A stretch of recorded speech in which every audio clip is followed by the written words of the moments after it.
Hey, what's up, guys? Jag from Jaggy Sports here.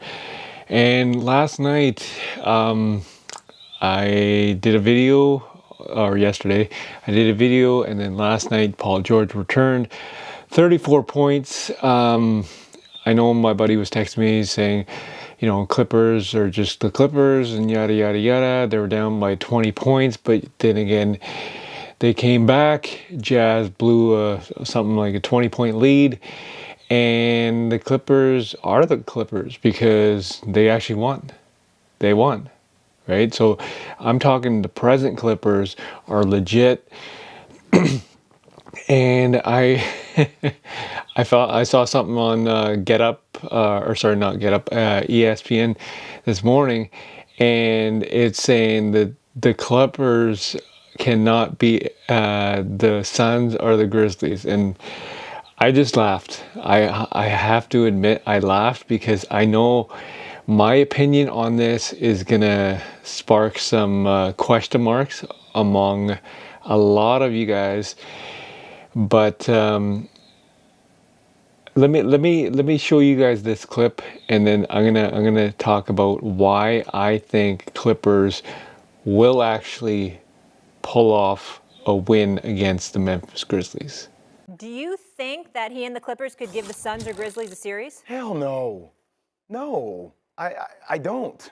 I think Phoenix and Memphis are exponentially, and obviously I think Golden State could be in that conversation depending upon the health of Steph and Draymond in the back and how Clay coming off missing 2 years of playing the game of basketball. I still think they're a year away from being back to where they were. But I think Phoenix and Memphis are by far the two best teams in the Western Conference. And I love Paul George. Now, if you're telling me Paul George and Kawhi Leonard were coming back, I might have to take a second and pause, Molly. You know what I mean, Wendy? Of course. Those two players combined with Terrence Mann, Reggie Jackson, Zubac, the way they defend, Ty Lue as a coach. But I don't see Paul George being enough to get them over the hump with the way. Have you seen Memphis defend? I know we talk a lot about what Memphis' record is without Ja, which is 18-2. But with Ja Morant healthy, they are dogs. Have you seen the basketball gods may have gifted Chris Paul, the point guard, the best gift of all time, even better odds than what they were last year with win a championship this year. So I watch both those teams. They are by far the best teams in Western Conference. Clippers are good. They're fine. I can see them maybe get to the Western Conference semis, but I don't see them going above that. First off, extremely impressive performance from Paul George to not play for 40 games. Yeah. Come back and score 34. And by the way, just rip open a wound on the Jazz last night. The Jazz Did it last year, right? Yeah, Game 6. 25. The Jazz were up 25 in this game. Paul George he led the Clippers back. So the Clippers have not been playing well. They actually just came off their worst 10-game stretch of the season. Getting Paul back was vital for them. They're not playing their best basketball right now. I know that the playoffs aren't today, but I can't look at the way they're playing and say, oh, yeah, I see a team that shows indications that they're taking off. Now, they win their next 6 games, and Ja can't come back. These are pieces of information I don't have. Well, then I might have a different opinion on this, but I just don't see. And, if it's the 8th seed, forget about Phoenix. The Phoenix is playing some of the most technically perfect basketball I've ever seen. What Chris Paul is doing, he's not going to win the MVP, but I'm really considering giving him an honorary spot on my ballot just because I've never seen a guy operate a team and lead a team. Almost never seen a guy like that this year. So I don't think anybody's taken. I don't think this team's taken flight. Even if Kawhi came back and played, just because he has no rhythm. Played. But that's why Kawhi wouldn't come back because he knows that they can't beat him. I wonder when Kawhi is going to come back. Well, they won't. They still won't rule him out. If they can end up winning that play-in game, which right now would be against Minnesota, I don't love. Game. That's a tough game. And they get the 7th seed, and Ja is not playing.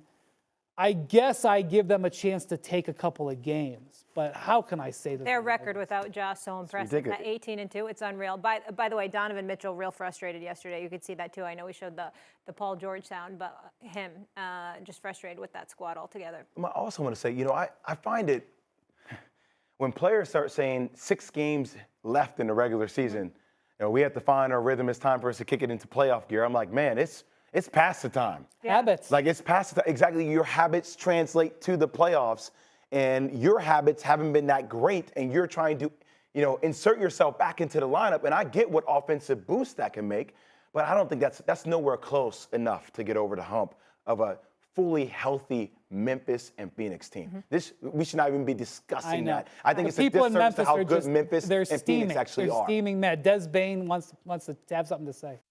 So Jay Wells talking about they have no chance in hell taking on Phoenix Suns, and they have no chance taking on Memphis Grizzlies. Well, when Kawhi comes back, and mark my word, he is coming back. Kawhi Leonard is coming back for sure. Norman Powell's coming back. Paul George is already back, and you can't tell me that Clippers stand a chance. No, I think they'll give Phoenix some trouble for sure, and they're obviously going to beat Minnesota in the play-in tournament. That's just my opinion. Maybe others might have a different opinion. Whatever. And then they face Memphis Grizzlies. Memphis Grizzlies in the first round. Everybody and their dog is talking about Memphis, and rightfully so. Memphis is legit. Memphis is awesome. But a healthy Clippers team, like, it's been noted, and I've said this before, if the Clippers make it out of the play-in tournament, which they will, Kawhi is coming back. And that means Kawhi will be coming back for the first round of the playoffs against Memphis Grizzlies. And you can't tell me that a healthy Clippers team can't beat Memphis Grizzlies. It's just, I know, like, that's my opinion. I know the whole media is going to be talking about Memphis Grizzlies, Memphis Grizzlies, Memphis Grizzlies. Awesome, right? They deserve the smoke, right? Like, they've put in the work. They're a legit team, but Clippers are being overlooked. And when they're healthy, they are extremely dangerous. Watch out. This is Jag from Jaggy Sports.